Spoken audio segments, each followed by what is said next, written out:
نحمدہ ونصلی علی رسول الکریم اما بعد۔ ہندوستان کے ایک صاحب نے پوچھا ہے کہ رمضان میں چاند کی صورتحال کیا ہے؟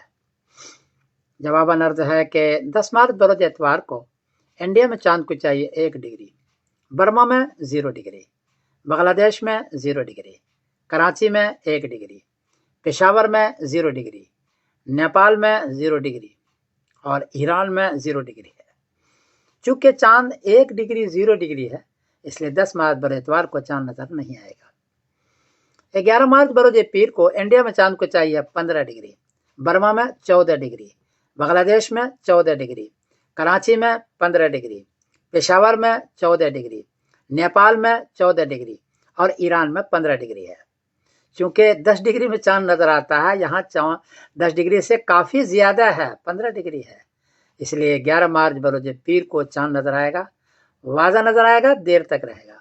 اور 12 مارچ بروز منگل کو رمضان کی پہلی تاریخ ہوگی انشاءاللہ۔ ہمیں بھی دعا میں یاد رکھیے گا رمضان کے اندر۔ میں سمیر الدین قاسمی بول رہا ہوں مانچسٹر انگلینڈ سے۔ السلام علیکم ورحمۃ اللہ وبرکاتہ۔